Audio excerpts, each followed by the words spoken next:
성경 말씀 먼저 읽겠습니다. 누가복음 10장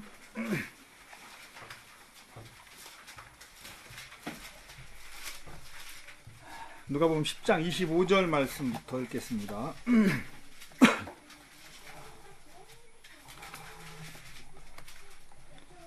어떤 율법사가 일어나 예수를 시험하여 가로되 선생님, 내가 무엇을 하여야 영생을 얻으리이까?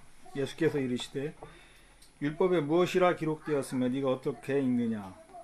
대답하여 가로되 네 마음을 다하며 목숨을 다하며 힘을 다하며 뜻을 다하여 주 너의 하나님을 사랑하고 또한 네 이웃을 네 몸과 같이 사랑하라 했나이다.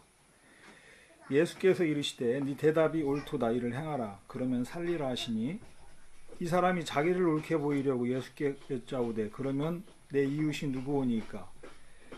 예수께서 대답하여 가라사대 어떤 사람이 예루살렘에서 여리고로 내려가다가 강도를 만나매 강도들이 그 옷을 벗기고 때려 거반 죽은 것을 버리고 갔더라.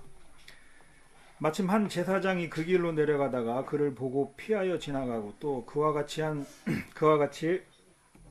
한 레위인도 그곳에 이르러 그를 보고 피하여 지나가되 어떤 사마리아인은 여행하는 중 거기 이르러 그를 보고 불쌍히 여겨 가까이 가서 기름과 포도주를 그 상처에 붓고 싸매고 자기 짐승에 태워 주막으로 데리고 가서 돌보아주고 이튿날 데나리온 둘을 내어 주막 주인에게 주며 가로되 이 사람을 돌보아주라. 부비가 더 들면 내가 돌아올 때에 갚으리라 하였으니 네 의견에는 이 세 사람 중에 누가 강도 만난 자의 이웃이 되겠느냐? 가로되 자비를 베푼 자니이다. 예수께서 이르시되 가서 너도 이와 같이 하라 하시니라.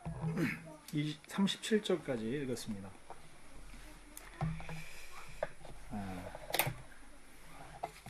어떻게 새해가 밝았습니다. 또 새해 어떻게 또 보니까 새해 첫 주일 예배가 돼서 참 약간의 부담이 또 이렇게 되더라고요. 마음에. 좀 의미 있는 그런 말씀을 전했으면 좋겠는데 이런 날은 또 이제 양재님이나 주영재님이 말씀을 전하시면 더 은혜가 될 텐데 또 제가 이제 말씀을 전할 그 순서가 돼가지고 이렇게 말씀 전하는 은혜를 읽게 됐습니다만, 첫날인데 이거 무슨 말씀을 전해야 되나. 마태복음 1장을 새로 시작하는 거니까 시작을 해볼까 이제 그런 생각도 했었어요 처음에. 근데 그 마태복음 1장은 이제 수양회 때 하려고 그랬거든요. 근데 이번 주일 예배는 제가 별 생각을 안 하고 있었는데 갑자기 이제 순서가 이제 된 거예요. 그래가지고 그거를 그냥 주일 예배 때 하고 수양회 때 그 시간이 며칠 되니까 다시 말씀을 좀 봐서 다른 말씀을 해야 되나 그런 생각도 했는데, 가만히 생각하니까 우리 2014년 새해는 이제 복음으로 시작하는 것이 가장 아름답겠다, 이제 그런 생각이 또 들어졌습니다. 그래서 오늘 그 말씀은 이렇게 복음에 관련된 그런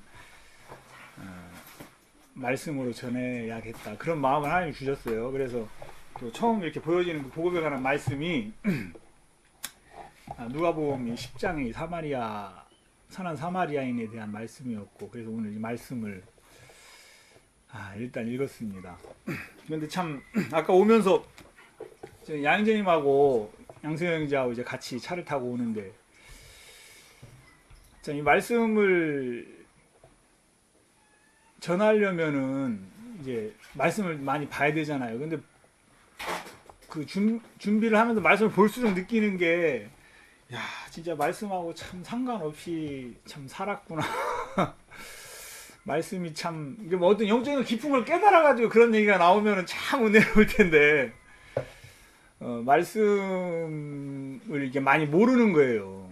말씀을 많이 모르고 또 이렇게 말씀에서 말씀으로 이렇게 연결되어지는 그런 부분들이 이제 그리스도인의 힘인데, 그런 부분도 참 많이 부족하고, 먼저 이제 회개를 하게 하시더라고요. 이렇게 살면 진짜 안 되겠구나. 2014년 진짜 하나님하고 가깝게 사귐을 갖는 그런 한 해가 돼야 되겠구나. 그런 마음을 하나님 먼저 주셔서 어쨌든 저는 그 은혜를 입고 이제 오늘 말씀을 시작을 하게 됐습니다.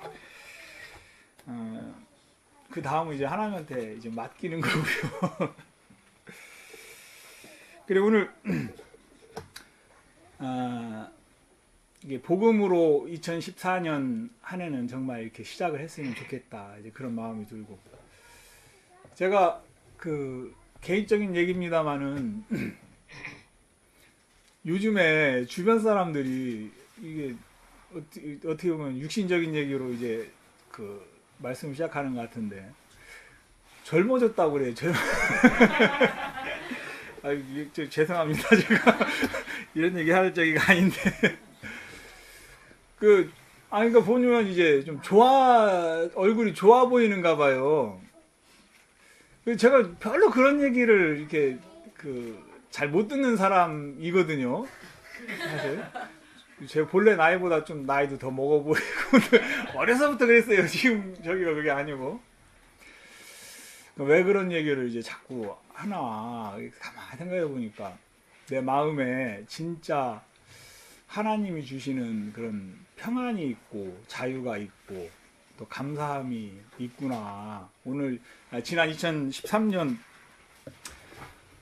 저도 지금 아까 현재님 간증하신 것처럼 많은 어려움도 있었고 또 2014년 한 해 동안 또 이렇게 하나님 앞에 구해야 될 그런 또 은혜 입어야 될 어려움들도 많이 있습니다만은 2013년에 우리가 정말 우리 모임을 만나서 함께 교회를 섬기는 가운데 내 마음에 정말 하나님이 주신 그런 평안과 감사가 참 있구나. 사람들이 보기에 저 사람이 좀 좋아진다.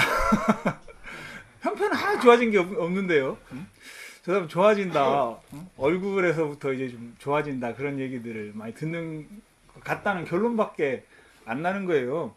형편으로 봐서 뭐 내가 많이 좋아진 게 사실 없는데 주위에서 늘 이제 늘은 아니지만 이제 많은 사람들이 이제 그런 얘기를 이제 하는 얘기 이렇게 들으면서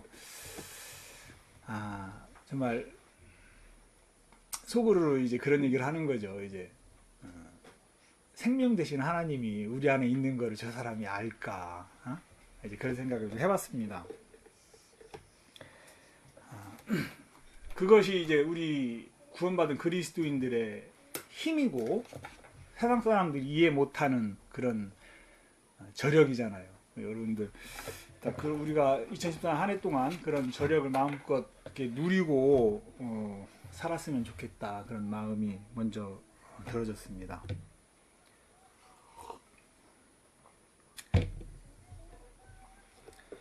오늘 이 말씀은 예수님이 율법사를 만나서 이렇게 하시는 그런 말씀이잖아요. 우리가 성경을 이렇게 대할 때 제가 이제 예전에 공부를 할 때 느낀 것도 그렇고요. 제가 이제 애들을 가르쳐 보면 느끼는 게 이제 뭐냐면은 이제 공부를 할 때 가장 중요한 게 뭐냐면은 개념을 아는 거거든요. 개념. 뜻을 알아야 된단 말이에요. 성경을 이렇게 이해하고 성경을 공부를 하는데도 개념을 아는 게 굉장히 중요하다 싶은 마음이 드는 거예요. 여기 25절 첫 절에 우리가 꼭 알고 넘어가야 될 그런 단어가 있어요. 알고 넘어가야 될 개념이 있단 말이죠. 이게 뭐냐면 예수님이 지금 예수님에게 율법사가 나와서 선생님 내가 무엇을 하여야 영생을 얻으리까 이제 그렇게 이제 묻는데 여기 나오는 영생이라는 단어가 많이 쓰는 말이 아니란 말이죠. 일상생활로 이제 쓰는 말은 아니란 말이죠. 성경에 나온 말씀이고 또 어떤 신앙생활을 하는 그리스도인들끼리 나누는 교제 가운데 나오는 단어이지 일상적으로 이제 쉽게 알 수 있는 쓰는 그런 단어는 아니란 말이죠. 그래서 이제 그럼 영생이라는 것이 이제 무엇냐? 성경에서 이야기하는 영생이라는 것이 무엇냐? 제가 이제 성경을 볼 때 예전에 이제 구원받기 전이죠. 성경을 보면 지금도 참 기억나는 게 성경에 정죄 그런 단어가 있잖아요. 정죄. 그럼 이 정죄가 뭔가 이제 한자로 쓰여진 성경을 읽었으면 그래도 좀 이해를 했을 텐데 한글로 쓰여진 성경을 이렇게 보면서 정죄라는 단어가 나오는 거예요. 그럼 정죄가 뭔가? 근데 이제 그때 이제 정죄라는 거를 어떻게 이해를 했느냐면은 죄를 깨끗하게 하는 거. 전 진짜 그렇게 성경을 이해했던 적이 있었거든요. 그 성경은 좋은 책인데 뭐 죄를 깨끗하게 한다는 그런 의미로 썼겠지. 이제 그렇게 이제 이해를 하고 성경을 읽었어요. 그러니 성경이 이해가 가겠냐고요. 예? 그 복음을 듣고 성경을 이제 이해하면서 이제 보니까 정죄는 죄가 있다는 표현이구나. 그러면 나는 예전에는 이게 죄를 깨끗하게 한다는 뜻으로 정죄라고 이제 이해를 했는데 전혀 반대로 이제 성경을 읽고 있었구나. 이제 그렇게 처음 이제 복음을 듣고 신앙생활 할 때 그렇게 이제 내가 참 거꾸로 이제 성경을 읽었구나 그런 거를 발견한 적이 있었거든요. 그러니까 이제 성경을 보면서도 성경에 나오는 이 단어의 개념을 우리가 아는 것은 굉장히 이제 중요하다. 영생이라는 건 뭐냐? 지금 율법사가 예수님에게 묻는 이 영생이라는 것은 뭐냐? 어떤 사람이 영생이니까 영의 생명이구나 이렇게 이해를 하는 사람들도 많이 있잖아요, 사실은. 근데 이제 영생이라고 하는 거는 영의 생명, 육의 생명 이런 뜻이 아니고 영원한 생명을 이제 영생이라고 이야기를 하는데, 지금 유대인들은 전통적으로 오래 전부터 이제 영생을 사모하면서 이제 살았죠. 그래서 유대인의 전통을 가진 율법사도 예수님에게 나와서 어찌하여야 영생을 얻으리이까. 근데 이 영생은 인간에게 있는 생명이 영생이 아니고 하나님에게 있는 생명이 영생이기 때문에 하나님의 자녀가 되어져서 자녀와 부모의 관계는 어떤 생명으로 이어진 그런 관계이기 때문에 하나님의 자녀가 되어질 때 하나님으로부터 이렇게 이어받는 그런 생명이 이제 영생이고, 그렇기 때문에 우리가 하나님의 자녀가 되어져야 되는 것이 그냥 교인이 되어져야 되는 것이 아니고 하나님의 자녀가 되어져서 하나님의 생명을, 다시 얘기하면 영생을 갖는 것이 중요한 거라는 거죠. 지금 이 율법사가 예수님 앞에 나와서 어찌하여 영생을 얻으리이까 이제 그렇게 묻는데, 예수님이 그 다음 대답으로 하신 말씀이 저는 되게 또 의미가 있더라고요. 예수께서 이르시되 율법에 무엇이라 기록되었으며 네가 어떻게 있느냐. 율법에 무엇이라 기록되어 있으며 네가 어떻게 있느냐. 우리가 예전에 정죄라고 이렇게 그런 단어가 성경에 기록되어 있는데 그 단어를 죄를 깨끗하게 하는 거구나 이렇게 이해하고 성경을 읽으면 이제 그런 식으로 이제 신앙생활이 인도가 되어지겠죠. 그런 것처럼 우리가 성경에 율법에 어떻게 기록되어져 있는지 정확하게 기록되어 있는 사실을 아는 것이 중요하고, 또 우리가 기록되어져 있는 그 사실을 우리 마음에 어떻게 이해를 하느냐, 이것이 또 우리 신앙의 방향이 결정이 되어지고 영적인 인도를 받는데 굉장히 또 중요한 거구나, 이제 그런 마음이 이제 들어지는 거예요. 그래서 이제 신앙생활을 하는 사람들, 오늘날에도, 이 시대뿐만 아니라 오늘날에도 이 율법사처럼 그것을 이제 잘못 이해하고 있는 사람들이 굉장히 많은데, 특히 어떤 부분에 대해서 그러냐면은 여기에 지금 잠깐 그 율법사 예수님의 대화에서처럼 율법에 대한 부분에 이제 그런 거예요. 율법에 대한 부분에 잘못 이제 이해를 하고 있는 그런 사람들이 이제 참 많은 거죠. 그렇기 때문에 잘못 이해했기 때문에 그들의 신앙 또한 잘못 인도되어지는 경우가 이제 참 많다는 거죠. 근데 이제 참 신기한 건 뭐냐면요. 지금 예수님이 딱 율법에 뭐라고 기록되어 있으면 이거 어떻게 했냐 이렇게 물었을 때 이 율법사는 그 대답을 한마디로 딱 대답을 하잖아요. 그죠? 이것도 이제 범상신을 아는 거라 가만히 보면 또 누가 이제 야 너 예수님 믿냐 이제 그러면은 예수님이 누군데 그러면 딱 한마디로 이제 딱 대답할 수 있는 사람 자신 있게 한마디로 딱 대답할 수 있는 사람이 많을까요? 은혜자매 많을까요? 예? 그 성경에 가만 보면 베드로는 그렇게 했죠. 예? 주는 그리스도시요 살아계신 하나님의 아들이니이다. 이게 그냥 우리는 성경 읽으니까 그냥 그런 것 같은데 내가 누구냐 딱 물었을 때 딱 대답할 수 있는 사람이 많지 않다는 거죠. 이거 어떤 굉장한 경지에 딱 가 있는 사람이기 때문에 내가 누구냐 하니까 나를 누구라고 하냐 하니까 주는 그리스도시요 살아계신 하나님의 아들입니다. 이게 그냥 나오는 얘기가 아니더라고요. 그 얘기는 뭐냐면은 지금 여기에 있는 이 율법사의 대답 또한 예수님이 율법에 뭐라고 기록되어져 있으며 너는 어떻게 읽느냐. 율법사 대답하기를 네 마음을 다하며 목숨을 다하며 힘을 다하며 뜻을 다하여 주 너의 하나님을 사랑하고 또 네 이웃을 네 몸과 같이 사랑하라 하였나이다. 율법에 613가지의 그 하라 하지 마라에 대한 그런 그 규정이 있다고 하는데 그거를 한마디로 딱 요약해서 딱 대답을 해놓은 거예요. 이 사람은 율법에 어느 정도 굉장한 경지에 딱 가 있는 사람이란 얘기죠. 그냥 이제 그 어설프게 이렇게 그 성경을 읽고 그런 사람이 아니고 613가 그러니까 모세오경을 율법이라고 하죠. 그 당시에는 그 율법을 한마디로 딱 요약해서 이제 답을 할 수 있는 경지에 가 있는 그런 실력의 이제 사람인 거예요.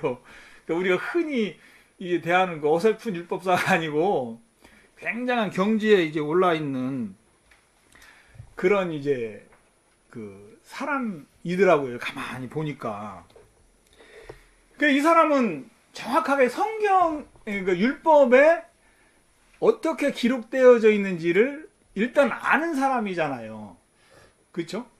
율법이 어떻게 기록되어 있는지를 누구보다도 정확하게 알고 연구해봤고 그 결과까지 한마디로 이제 딱 얘기할 수 있는 그런 사람인데 하나가 이제 뭐냐면은 이 사람도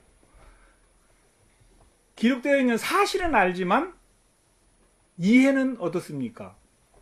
이해는 잘 못하고 있는 거죠. 이해는 잘 못하고 있는 거죠. 이제 우리가 흔히들 하나님이 이스라엘 백성에게 율법을 주셨다. 그러면은 어떻게 생각하냐면은 그 하나님이 자기 어떤 계획을 쫓아서 일방적으로 야 이스라엘 백성들아 너 내 율법을 받아라 이렇게 해서 딱 이제 그 준거로 이제 생각을 하죠. 근데 성경을 보면은 그런 과정을 거쳐서 이제 율법 이스라엘에 온 건 아니더라고요. 이제 한번 보겠습니다. 출애굽기 19장 8절.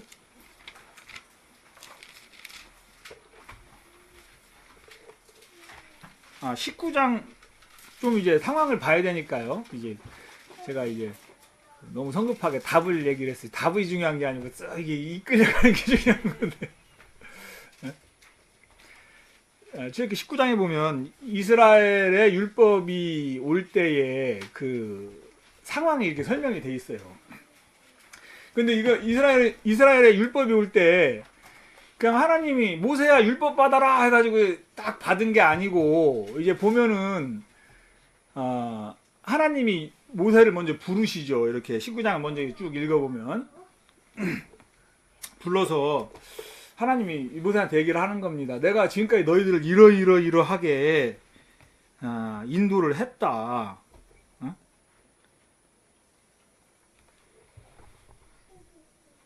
그래 이제 내가 지금 너희들한테 어떤 그 약속을 하나 이렇게 딱 주려고 하는데, 이제 그 율법이죠. 율법을 하나 이제 주려고 하는데, 너희들이 만약에 그 율법을 지키면, 잘 지키면, 너희들이 여기 성경에 그대로 얘기하면 뭐라고 하냐면은 제사장 나라가 된다고 했죠. 제사장 나라가 되고 거룩한 백성이 될 거야. 니들이 내 말을 잘 지키면. 그리고 근데 이 말을 내가 너희들에게 하는 이 율법을 받을 건지 말 건지를 이스라엘 백성이 선택할 수 있는 그런 그 권한을 먼저 주는 거예요. 가서 물어봐라, 모세에게. 너희 백성들에게 가서 물어봐라, 내 의향을. 이 율법을 받을 건지 안 받을 건지. 근데 이제 이스라엘 백성들이 뭐라고 얘기를 하냐면은 8절 보겠습니다. 백성이 일제히 응답하여 가로되 여호와의 명하신 대로 우리가 다 행하리이다. 모세가 백성의 말로 여호와께 회보하매.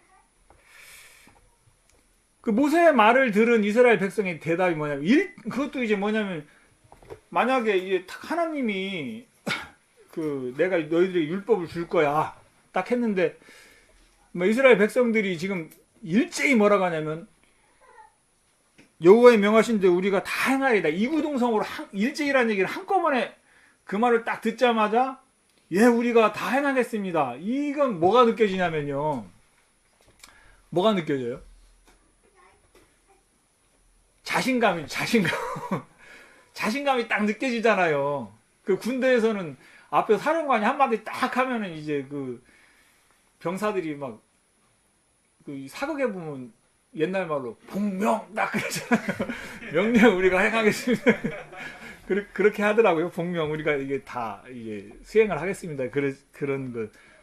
여튼 군기는 이제 군대는 이제 군기가 최고니까 이제 그 자신감이 중요하죠. 그래서 일단 할 수 있던 없던 그런 이제 구호를 집어넣어 가지고 자신감을 갖게 하고 그러게 심취되게 끌고 가는데, 어쨌든 이스라엘 백성들이 일제히 응답하여 가로되, 하나님이 하신 그 말씀 앞에 뭐 상의하는 것도 아니고 웅성웅성 거리다가 상의를 해서, 그래 우리가 그래도 하는 게 낫지 않겠냐, 하나님 말씀을 받는 게 우리에게 복이 되지 않겠냐, 이런 결론을 내린 게 아니고, 니들이 내 말을 내가 율법을 줄 건데 율법을 잘 지키면 니들이 복을 받고 제사장 나라가 되고 거룩한 백성이 될 거야, 이 말씀 앞에 일제히 응답해서 가로되 우리가 다 지켜 행하겠나이다, 이제 그렇게 한다는 얘기는 굉장한 자신감이 이스라엘 백성들에게 있었다는 거죠.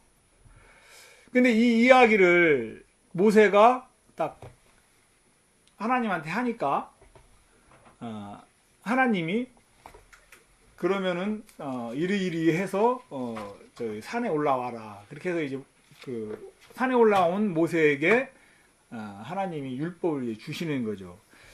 그러니까 율법은 뭐냐면 이스라엘 백성들이 받겠다고 하니까 이제 받은 거예요.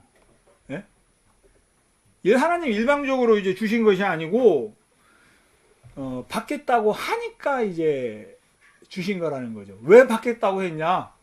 왜 받겠다고 했어요? 자신이 있으니까.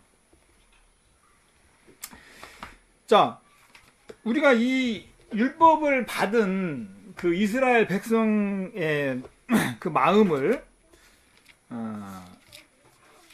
이 율법사와 예수님의 대화 가운데 율법사에게서도 이제 발견할 수가 있죠.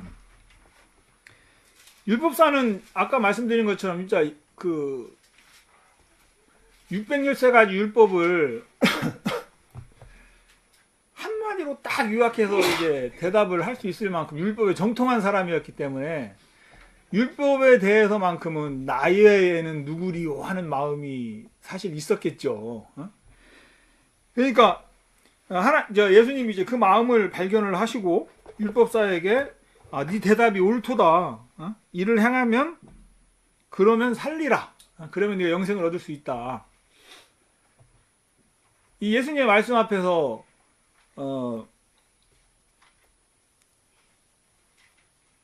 이 율법사는 뭐라고 하냐면은 자기가 할 수 있는 사람이니까 이제 더 막 진행을 시키는 거예요, 마음에서.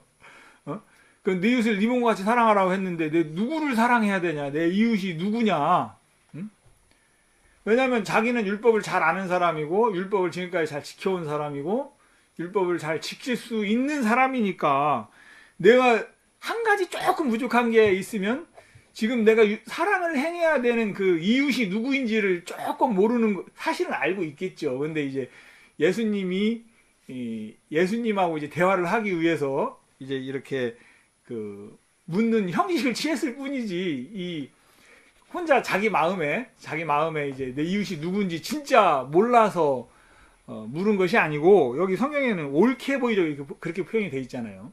옳게 보이려고, 옳게 보이기 위해서 이제 묻는 거죠. 내 이웃이 누구니까. 이제 율법사의 마음에도 이스라엘 백성들이 율법을 받을 때 볼 수 있었던 그런 마음처럼 할 수 있다는 마음, 자신감, 그런 것들이 이제 이렇게 보여지는 거예요. 그래도 우리가 이제 분명히 이제 결론적으로 얘기를 하자면, 율법사는 지금 율법을 알고는 있지만 정반대로, 아까 제가 정죄라는 그 의미를 정반대로 이제 이해하고 있었던 것처럼 정반대로 이해를 하고 있는데, 하나님이 이스라엘 백성들에게 율법을 주신 그런 이유가 성경에는 이제 기록이 돼 있어요. 왜 율법을 이제 주셨는지. 자, 그리고 율법이란 것은 무엇인지, 과연 지킬 수 있는 건지 지킬 수 없는 건지, 이게 성경에 이제 나와 있단 말이죠. 그러니까 이제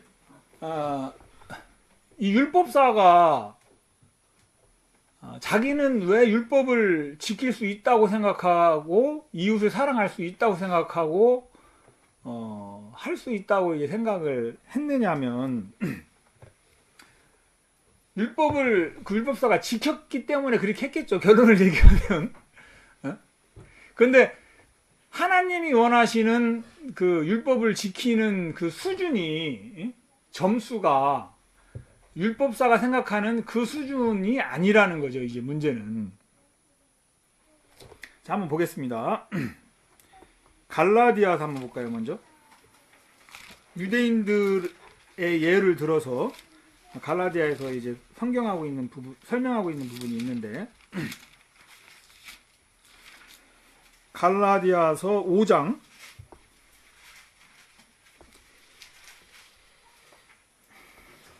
2절부터 한번 볼게요. 2절부터 보겠습니다. 보라, 나 바울은 너희에게 말하노니 너희가 만일 할례를 받으면 그리스도께서 너희에게 아무 유익이 없으리라. 내가 할례를 받는 각 사람에게 다시 증거하노니 그는 율법 전체를 행할 의무를 가진 자라. 할례는요, 이스라엘 백성들이 굉장히 중요시 여기는, 어떻게 보면 가장 중요시 여기는 그런 율법 가운데 하나죠. 할례를 통해서 약속을 받은 민족과 받지 않은 민족이 이제 딱 나누어지는 그런 거니까, 자기 자신들은 다른 성경에도 보면 할례 받은 백성이라는 거를 굉장히 중요시 여기잖아요. 그러니까 이스라엘 백성들 대부분은 나는 할례 받은, 율법을 쫓아서 할례 받은 사람이야. 그렇기 때문에 무슨 생각이, 그 얘기는 결국 뭐냐면, 그렇기 때문에 나는 지금 율법을 잘 지키고 있는 그런 백성 중에 하나야. 이런 생각이 다 깔려 있단 말이죠, 이스라엘 백성들에게. 근데 지금 바울은 이제 무슨 얘기를 하고 싶으냐면은, 그래, 너 할례를 받았다 치자.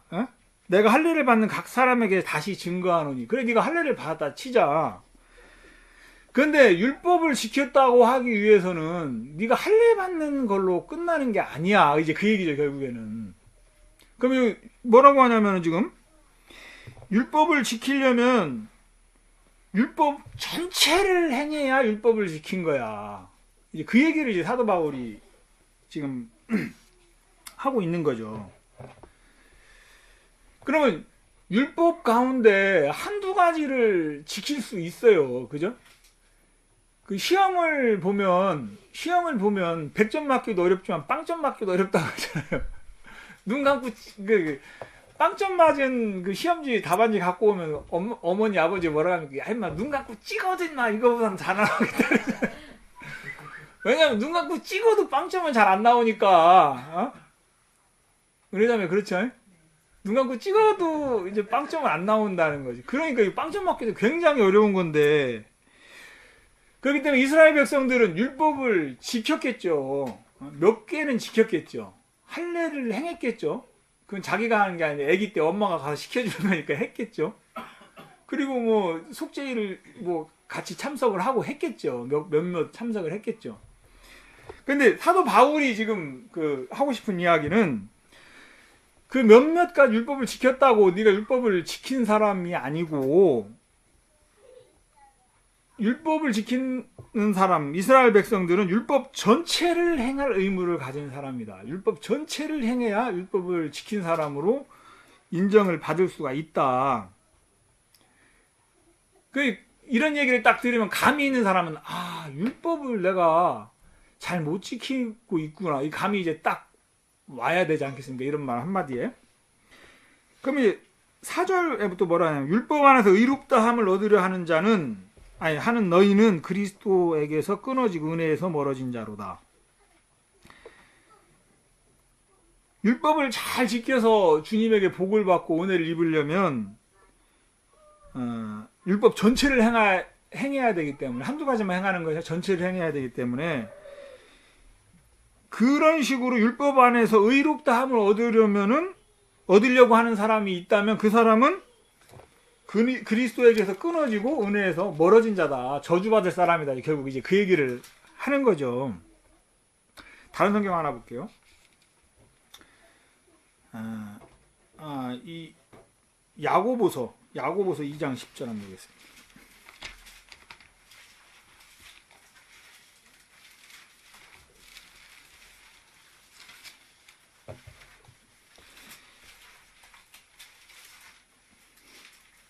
자, 여기도 같은 내용의 얘기가 나오는데 2장 10절, 누구든지 온 율법을 지키다 그 하나에 거치면 모두 범한 자가 되나니, 간음하지 말라 하시니가 또 살인하지 말라 하셨은즉 네가 비록 간음하지 아니하여도 살인하면 율법을 범한 자가 되느니라.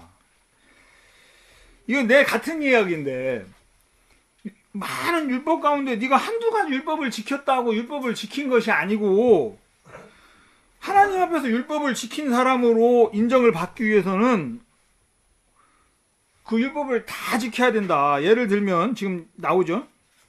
하나님 간음하지 말라고 하신 분도 하나님이고, 살인하지 말라고 하신 분도 하나님이고, 뭐 이것뿐이겠습니까? 다 율법이라는 게 다 하나님이 하신 그 말씀이기 때문에, 그 온 율법을 지키다가 하나만 안 지켜도 결국은 하나님 앞에서는 안 지킨 거다. 지금 이 얘기를 지금 야고보도 지금 얘기를 하고 있는 거잖아요. 율법을 지키려면은 한두 가지 율법을 지켜야 되는 것이 아니고 모든 율법을 지켜야 된다. 행위로 신앙생활을 잘해서 하나님에게 인정을 받으려면 그냥 교회 나오고 그냥 내가 크게 사람한테 사기 안 치고 그렇게 해서 하나님 앞에 행위로 그 인정을 받을 수 있는 것이 아니고, 모든 부분에 온전해야 행위로 하나님 앞에 인정을 받을 수 있는 것이다. 우리에게 적용을 하면 이제 그렇게 되겠죠. 자, 이제 또 약간 다른 차원에서 이제 율법에 대해서 얘기하는 부분을 또 한번 볼게요. 갈라디아서 다시 돌아가면은 갈라디아 3장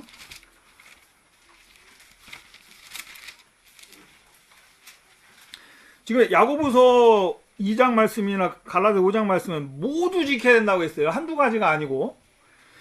자, 이번엔 어떤 얘기를 하냐면은 3장 10절 한번 보겠습니다.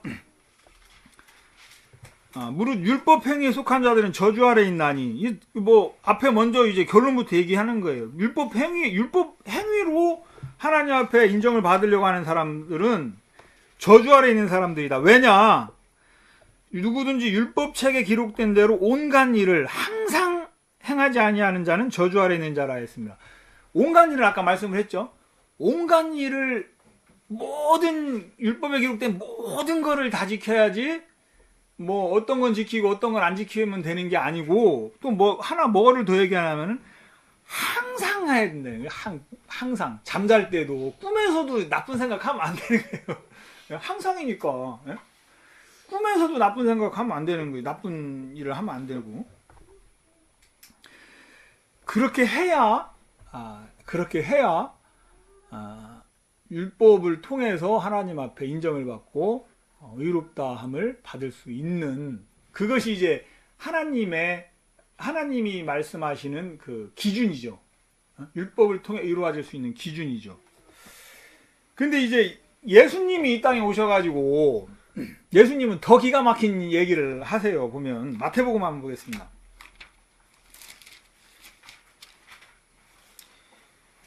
자, 그 마태복음 5장에 보면 우리가 이제 산상수훈이라고 이야기하는 예수님의 이제 그 설교 내용이 이렇게 나오죠.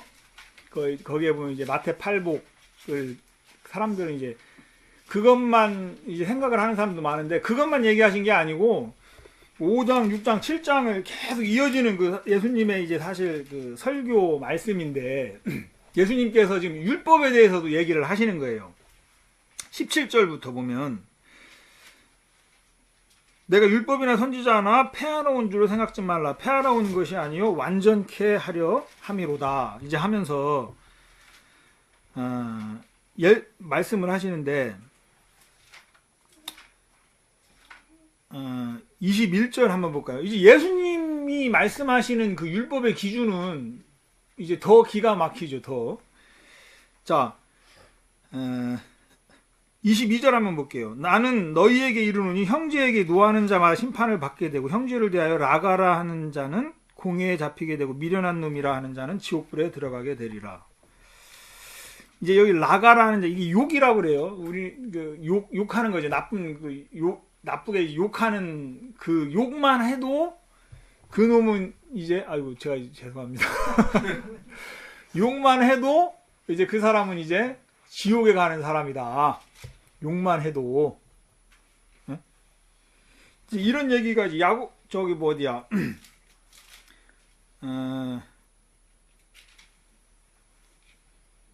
요한일서구나. 요한일서에 이제 그런 비슷한 얘기가 나오죠. 요한일서 3장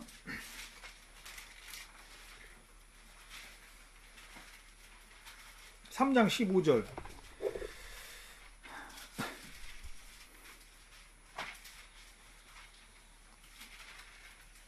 3장 15절 보면 뭐라고 나오냐면, 그 형제를 미워하는 자마다 살인하는 자니, 이제 그랬어요. 이 성경은 우리에게 무슨 말씀을 하냐면, 그냥 나 사람 안 죽였어, 내가 언제 뭐 사람을 죽였어, 이제 이렇게 주장을 하겠지만, 성경은 뭐라고 하냐면은, 예수님도 뭐라고 또 지금 하셨냐면은, 네가 욕을 하는 이유는 형제를 미워했기 때문에 욕을 하겠죠. 그 형제를 미워하는 자마다 이미 살인을 한 거다. 형제를 미워한 사람이나 살인한 사람이나 이제 똑같다. 이제 그런 얘기를 지금 성경이 하고 있는 거죠. 그러면은 그 하나님의 율법 앞에서 이제 그 죄 중에 그래도 가장 큰 죄가 이제 살인죄도 들어가잖아요. 뭐 가장 큰 죄는 이제 뭐 그 이적죄, 그러니까 요즘에 그 아로로 저기 이석기 그 저기 하고 있는 그게 이제 가장 큰 죄라고 하는데, 어쨌든 그 살인죄가 그 중범죄 중에 하나잖아요. 그럼 사람을 미워한 사람은 그 살인의 죄로 이제 다 처벌을 받게 되겠죠. 율법대로라고 하면. 그러면은 여중에 이제 살인을 안 한 사람이 있습니까? 없습니까? 네? 없습니다. 하은이 아빠 살인했어요? 안 했어요? 살인했어요? 안 했어요? 예? 이제 왜 이런 그 이야기가 이런 결론이 나느냐?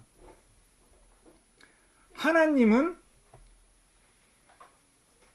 마음을 심판하시는 분이라는 거죠. 아니 제가 말씀이 부족하다는 게 이런 경우가 이제 딱딱 들어지는데 이 말씀이 어디 나오죠? 그러니까 하나님 마음을 심판하신다는 말씀. 이게 이런 게 줄줄줄 이어져야 되는데 뭐 말씀하고 이제 좀 사무엘 어디에 나오는데요. 그 정도밖에 기억이 지금 안 나네.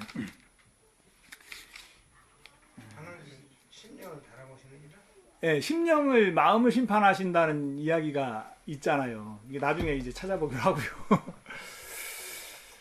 하나님은 마음을 심판하시는 분이기 때문에 살인을 한 사람이나 미워한 사람이나 마음은 똑같다는 거죠. 마음은 똑같다는 거죠. 그 하나님의 그 심판 앞에 하나님의 어떤 그런 그 하나님 세계의 원리를 다 성경 말씀을 통해 이제 얘기를 해놨어요. 다 이제 들춰 놨단 말이에요. 하나님 마음을. 근데 사람들이 자기 어떤 그 생각으로 자기가 원하는 건 받아들이고 원치 않는 건 받아들이지 않아서 그 하나님의 마음을 제대로 이해하지 못할 뿐이지 하나님 편에서는 분명히 성경으로 그 심판대 앞에서 누구도 그 변명할 사람이 없게끔 그렇게 이제 다 드러내 놓으셨단 말이죠. 자, 그런 이제 그런 내용의 말씀들이 이제 그 산상수훈에서도 이제 계속 이어지죠. 몇 군데만 더 보겠습니다. 27절. 같은 5장 27절에 있는 마태복음. 또 간음치 말라 하였다는 것을 너희가 들었으나 간음에 대해서도 얘기를 하죠. 간음치 말라 했다는 걸 너희가 들었으나 나는 너희에게 이르노니 여자를 보고 음욕을 품는 자마다 마음에 이미 간음하였느니라. 이 얘기는 뭐냐면 예수님이 그리고 하나님이 이제 심판을 하실 때 음욕을 품은 사람하고 간음을 한 사람하고 똑같이 처벌을 하겠다는 얘기잖아요. 그렇게 이해가 되십니까? 성경에 똑같은 거 우리가 읽었는데 그렇게 이해가 되세요? 저는 분명히 이제 그렇게 이해를 하거든요. 하나님이 음욕을 품는 자와 간음한 자를 똑같이 취급을 하시겠다. 왜요? 얘기했잖아요. 왜 그렇게 심판하시느냐고. 마음을 심판하신다니까요. 하나님은 마음을 심판하시는 분이기 때문에. 자, 이게 이제 하나님이 말씀하시는 그 율법의 어떤 율법을 지키고 안 지키고의 기준이고 이제 그런데 이 율법을 그러면 지켰다고 이야기할 수 있는 하나님 앞에서 사람 앞에서는 얘기할 수 있겠죠. 있을 수도 있겠죠. 사람 앞에서야 그래도 내가 인마 너보다는 그 똑바로 살았다. 그런 얘기를 할 수 있겠죠. 너보다는 그렇게 얘기를 할 수 있겠지만 하나님 앞에서는 얘기를 할 수가 없죠. 그럼 하나님은 왜 이런 율법을 이스라엘 백성에게 주셨냐? 이스라엘 백성에게 주셨다는 얘기는 이스라엘 백성에게만 준 것이 아니고 이스라엘 백성은 어떤 샘플이죠. 하나님의 역사를 그 인류에게 나타내기 위한 어떤 모형이고 샘플이고 이스라엘 백성에게만 준 것이 아니고 인류에게 이제 그 말씀을 이스라엘 백성을 통해서 이제 준 건데 왜 이런 율법을 인간에게 주셨느냐? 왜 주셨느냐? 그 말씀도 이제 성경을 통해서 우리가 그 확인을 해야 되겠죠. 왜 그럼 이 말씀을 주셨을까? 로마서 한번 보겠습니다.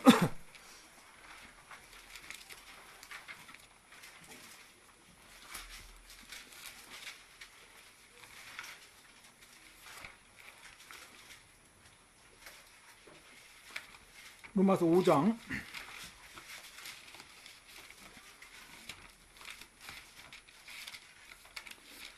13절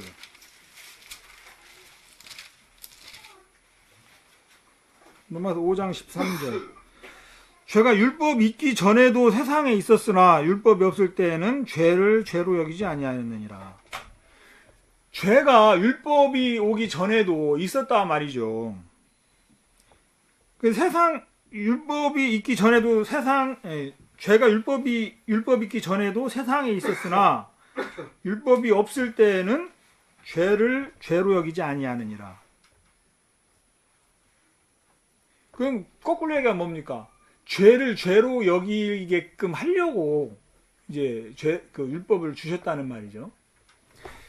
이제 우리가 뭐 흔히 아는 소돔과 고모라 얘기가 있는데,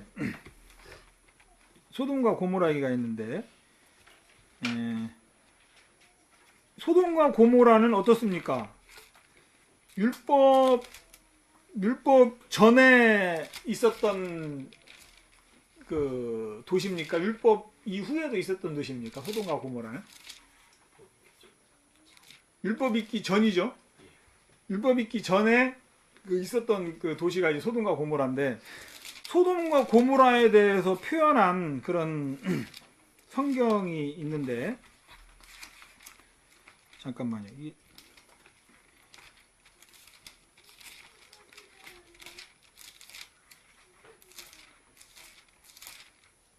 베드로 후서.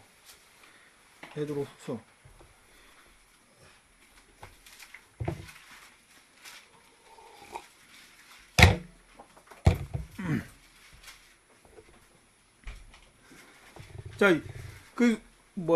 이 율법 있기 전에 그 사람들을 이제 그 뭐라고 표현했나 그걸 그냥 보려고 그냥 봤습니다. 보면은 베드로서 2장 7절에 보면 무법한 자라는 표현이 나오죠. 무법한 자. 법이 없는 사람들이라는 거죠. 마음에 법이 없으니까 악을 막 행하면서도 그게 죄를 행하면서도 죄가 되지 않는 거예요. 죄가 되지 않는 거예요. 그러니까 거꾸로 얘기하면 죄를 죄로 여기도록 하기 위해서 죄를 죄로 여기도록 하기 위해서 하나님이 이제 율법을 주셨다.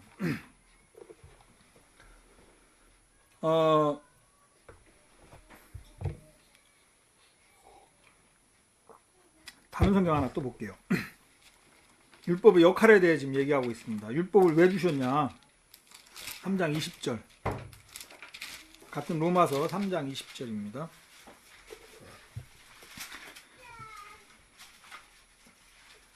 자, 그러므로 율법의 행위로 19절부터 읽게요. 19절. 우리가 알거니와 물은 율법이 말하는 바는 율법 아래 있는 자들에게 말하는 것이니 이는 모든 입을 막고 온 세상으로 하나님의 심판 아래 있게 하려 함이니라. 이제 율법의 목적이죠.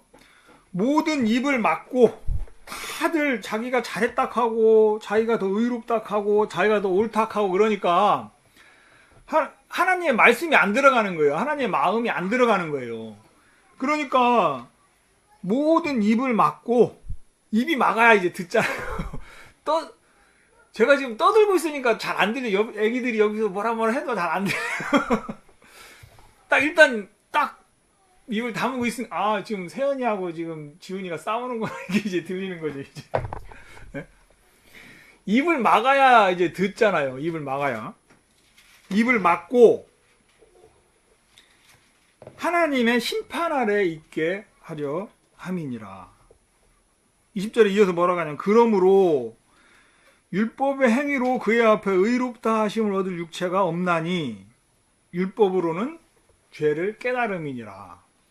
율법을 하나님이 우리에게 주신 이유는 율법을 잘 지켜서 너희가 진짜 제사장 나라가 되고 그 거룩한 백성이 되게 하기 위한 것이 아니었고, 근데 이제 자기가 지킬 수 있다고 생각하니까, 할 수 있다고 생각하니까 그 자신감 속에서는 그게 율법이 거룩한 백성이 되고 제사장 나라가 되는 그 수단, 방법인 것처럼 이제 들려지는 거죠. 내가 복을 받을 수 있는 길인 것처럼 이제 들려지는 거죠.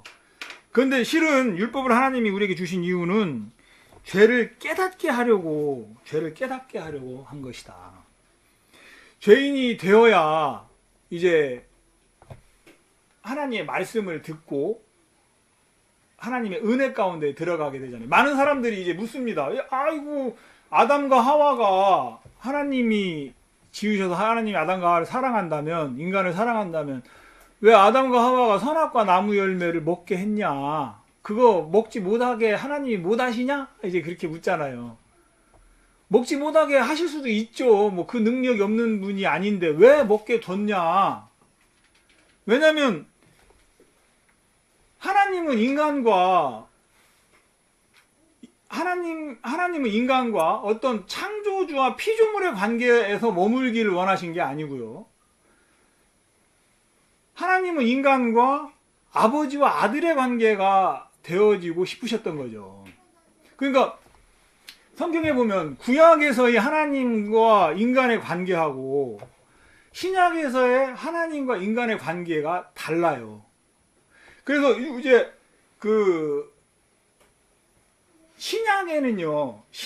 구약에는 수없이 나오는 단어가 신약에는 나오지 않는 단어가 뭐냐면은 여호와라는 단어가 안 나온다 그래요. 분명히 이건 하나님의 이름인데 신약에서는 그 단어가 없는 거예요. 왜? 하나님과 인간의 관계가 창조주와 피조물의 관계가 아니고 신약의 관계에 있어서는요, 아버지와 아들의 관계인 거죠. 그 관계가 달라져 있는 거죠. 신약에서는 예수 그리스도의 피를 통해서. 자, 그래 이제 율법을 통해서 죄를 깨닫게 하기 위해서 하나님이 율법을 주셨는데, 율법을 알고 보니까 우리가 다 죄인이죠. 진짜 그냥 죄인이 아니고 살인한 자고, 간음한 자고, 도둑질한 자고, 하나님을 무시하는 자고, 다 율법을 통해 보니까 다 이제, 그렇죠, 모치님? 예? 그렇죠. 예. 그럼 이 죄를 또 어떻게 이 죄로부터, 이 죄의 심판으로부터 우리가 자유로워질 수 있는지, 이 심판을 이길 수 있는지도 성경에는 이제 나와 있다는 말이죠. 이걸 뭐라고 하냐면 성경에는 죄 사함이라고 하거든요. 죄를 용서받는 거. 어떻게 그러면 우리의 죄를 사함을 받을 수 있느냐? 먼저 우리 로마서에 보면 로마서 6장 한번 보겠습니다. 죄의 싹은 사망이요 하나님의 은사는 그리스도 예수 우리 주 안에 있는 영생이니라. 죄의 싹은 사망이라고 했어요. 죄는 언제 없어질 수 있느냐, 언제 사함을 받을 수 있느냐면은 싹이 치러질 때 사함을 받을 수 있는데, 죄의 싹은 사망이라고 했단 말이에요. 죄 사함을 받기 위해서는 사망이라고 하는 죄의 싹이 치러져야 죄가 없어지는 거예요. 사망이라고 하는 죄의 싹이 치러져야 죄가 없어지는 거예요. 그러면은 왜 사람이 다 죽냐? 지금 오늘날에는 그게 뭐 어떤 자연의 섭리인 것처럼 그렇게 이제 받아들이고 있지만, 많은 사람들이 성경은 그렇게 얘기하는 것이 아니고, 사람이 죽는 이유는 죄 때문에 죽는다고 이야기를 하시죠. 그 얘기를 한번 볼까요? 로마서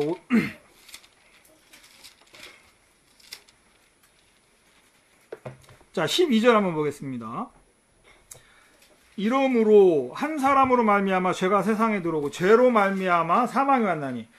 이건 이제 성경에서는 분명히 뭐라고 얘기하냐면은 죄로 인해서 사망이 왔다. 죄 때문에 죽는다. 그것은 당연한 자연의 섭리가 아니고 죄 때문에 죽는 것이다. 그러면은 죄가 오기 전에는 인간은 에덴 동산에 있는 생명나무 열매를 먹고 하나님과 영생할 수 있는 존재였다는 거죠.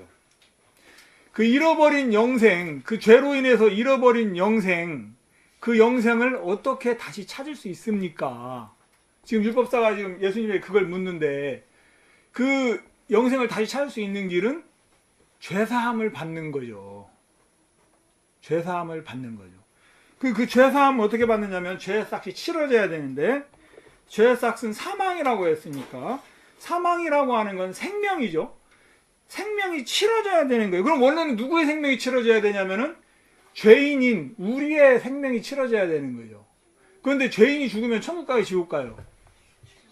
지옥 가요. 죄인이 하나님 심판대 앞에 오면 지옥으로 보낼 수밖에 없는 게 공의로운 하나님의 심판이라는 거죠. 그러면은 그 하나님 심판대 앞에 올 수밖에 없는, 그 자리에 설 수밖에 없는 인간을 위해서 하나님이 준비한 거는, 그 섭리는 뭐냐면은 대속이라는 거예요. 대속. 죄인이 직접 죄의 삭을 치르는 것이 아니고 대신 대속, 대신 갚는 거, 갚을 속자죠. 대신 죄값을 치르는 거. 누가? 죄인이 죄값을 치르는 게 아니고 하나님의 아들이신 예수 그리스도께서 죄인 대신 죄값을 치르는 거. 하나님이 준비하신 그 구원의 섭리가 이제 그건데, 그 하나님이 이루신 그 구원의 모습을 우리 인간들에게 보여줘야 되잖아요.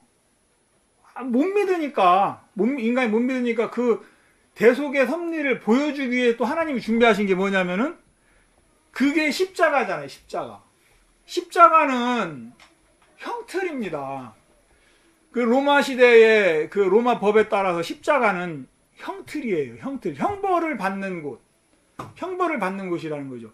그 형벌을 받는 곳에서 예수 그리스도께서 십자가에 못 박히심으로 사망이라고 하는 죄의 값을 치르셨다는 거죠. 예수 그리스도의 피를 통해서. 그래서 히브리서 9장에 보면, 히브리서 9장 22절.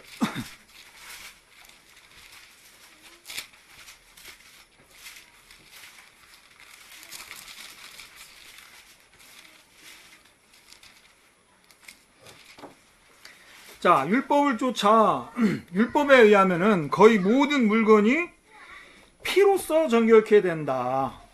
피 흘림이 없은즉 사함이 없느니라. 피를 흘려야 그 죄를 사할 수가 있다. 왜? 죄의 삭은 사망이기 때문에. 그리고 피하고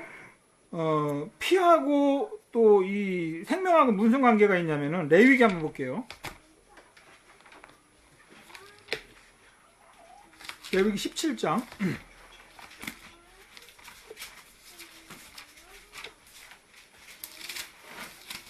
레위기 17장 11절입니다. 자, 육체의 생명은 피에 있음이라. 생명은 피에 있다. 예? 하나님이 그 피를 통해서 피에 생명을 주었기 때문에, 피를 흘렸다는 얘기는 생명이 치러졌다는 얘기죠. 그 예수 그리스도의 십자가에서 피를 흘리셨다. 그 얘기는 생명이 치러졌다, 이제 그런 얘기인 거예요.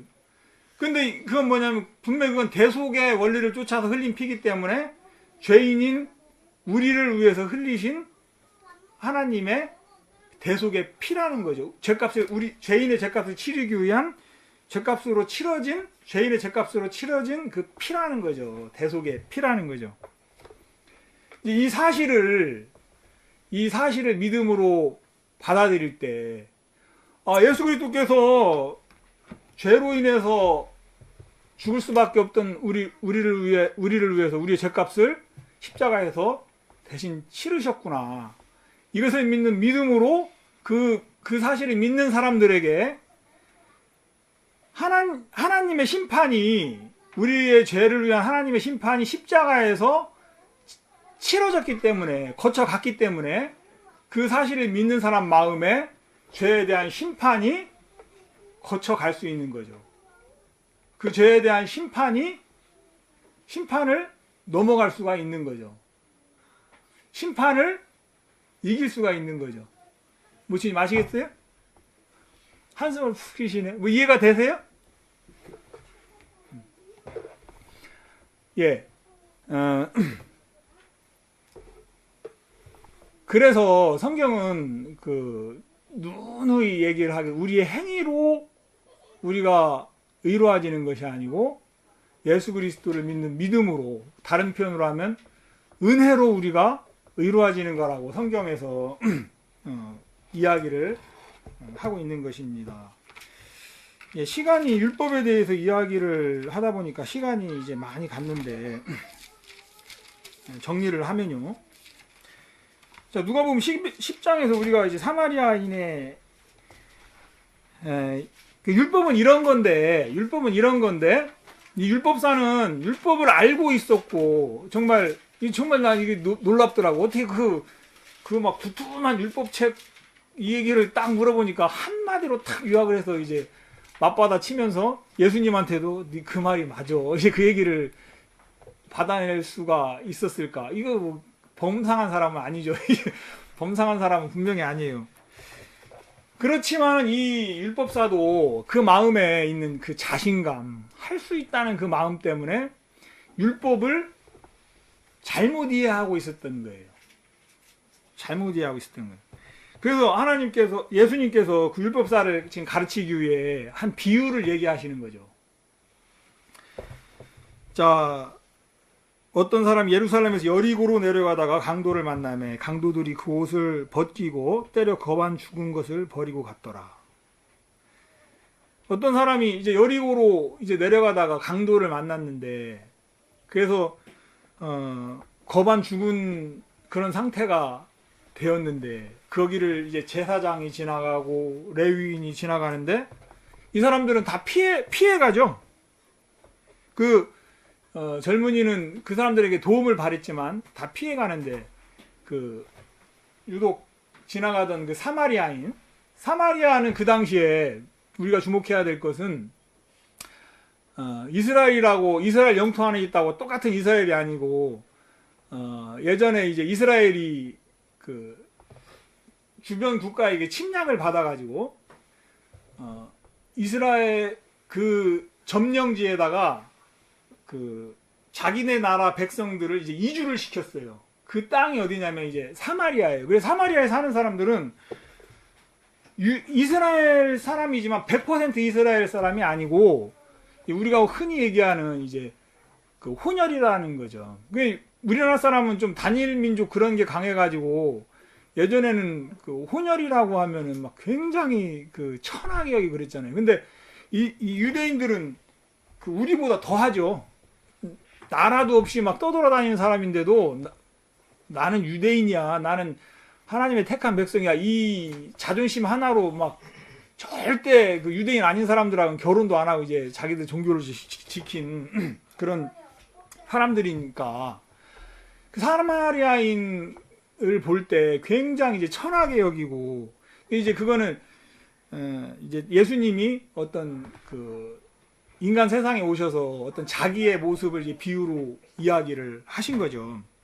그 사마리아인이 그 강도 만난 자를 데리고 여관에 가서 치료를 해주고 이제 그러는 이야기가 나오는데, 자, 많은 사람들이 이런 비유를 이게 들을 때 그 율법사가 이제 그랬던 것처럼 그러면 나도 선한 이웃이 되어야겠다, 선한 사마리아인이 돼야 되겠다. 그래서 많은 자선단체 이름이 뭐냐면 굿 사마리탄, 똑같아요. 그러면 내가 아는 어떤 뭐 일반교회 목사 한 분도 맨날 매일 오는데 굿 사마리탄에서 뭐 필리핀인이 어디다 심장병 뭐 한다. 순수하진 않은 것 같더라고. 내가 개인적으로 그분을 알기 때문에 더 분명한데 순수하진 않고 어떤 뭐가 있는 것 같아요. 이제 그런 저기들 많은 선을 행하기 위한 그런 모임 이름이 이제 사마리아인이라는 그런 이름이 많죠. 왜? 자기가 사마리아인이 되려고 하기 때문에.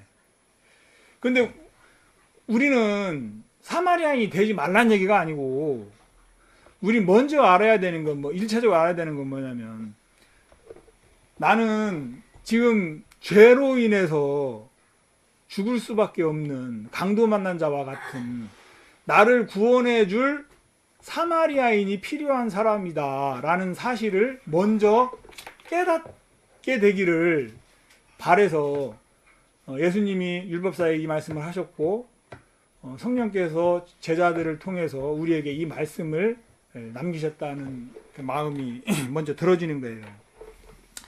그래 우리 새해 첫날 우리가 이제 복음에 대해서 한번 이렇게 쭉 생각을 다시 해봤는데 뭐 복음 뭐 몇 날 며칠 이렇게 해도 막 끝날 수가 없는 거를 율법이라는 그런 그 주제에 초점을 맞춰서 우리 한 시간 이제 좀 말씀을 나눴습니다만 율법 앞에서 우리가 뭔가 할 수 있는 사람이 아니고 주님의 은혜가 필요한 그런 사람인 모습들이 발견이 되어져서 2014년 우리가 하나님의 많은 은혜의 간증을 가지고 또 한 해를 아까 형제님 벌써 그 마무리하는 그 시점에 와 있다고 얘기를 하시는데 그런 귀한 한 해가 되어지기를 바라는 마음이 있습니다. 기도 한번 하시겠습니다.